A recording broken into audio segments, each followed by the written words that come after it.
نحمده ونصلي ونسلم على رسوله الكريم اما بعد فاعوذ بالله من الشيطان الرجيم بسم الله الرحمن الرحيم لقد من الله على المؤمنين إذ بعث فيهم رسولا من أنفسهم يتلو عليهم آياته ويزكيهم ويعلمهم الكتاب والحكمة وَإِن كَانُوا مِن قَبْلُ لَفِي ضَلَالٍ مُبِينٍ صدق اللہ العظیم۔ سبحان ربک رب العزة عما يصفون وسلام علی المرسلین والحمد للہ رب العالمین۔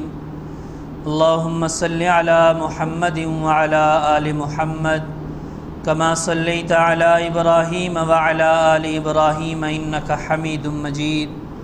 اللہم بارک علی محمد وعلی آل محمد کما بارکت علی ابراہیم وعلی آل ابراہیم انک حمید مجید۔ ربیع الاول کا مہینہ شروع ہو چکا ہے۔ اس ماہ مبارک میں نبی محترم صلی اللہ علیہ وسلم کی ولادت باسعادت ہوئی، اور اتفاق کی بات کہ اسی مہینے میں نبی پاک صلی اللہ علیہ وسلم کی وفات بھی ہوئی۔ اسی مناسبت سے ربیع الاول کے مہینے میں نبی پاک صلی اللہ علیہ وسلم کا تذکرہ عروج پر ہوتا ہے۔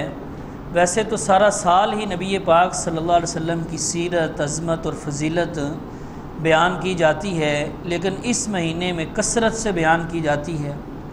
پچھلے درس میں بھی میں نے عرض کیا تھا، نبی محترم صلی اللہ علیہ وسلم کے اخلاق کے حوالے سے یہ صرف ہمارے پیارے پیغمبر صلی اللہ علیہ وسلم کی خصوصیت ہے کہ آپ کی ساری زندگی محفوظ ہے۔ آپ کی ساری زندگی ولادت سے لے کر وفات تک کے حالات کو محفوظ کیا گیا ہے، قرآن اور احادیث کی شکل میں، سیرت کی شکل میں سب کچھ محفوظ ہے۔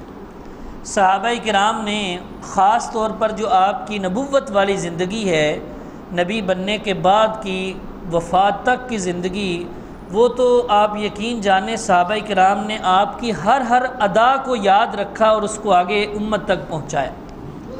آپ کس طرح کھاتے تھے، کس طرح پانی پیتے تھے، کس طرح آپ بیٹھتے تھے، کس طرح آپ سوتے تھے، کس طرح آپ بازار میں جاتے تھے، آپ کا اپنی بیوی بچوں کے ساتھ کیسا سلوک تھا، کیسے آپ گھر میں رہتے تھے، کیسے باہر رہتے تھے، ہر ادا کو صحابہ کرام نے محفوظ کیا، یاد رکھا اور آگے پہنچایا۔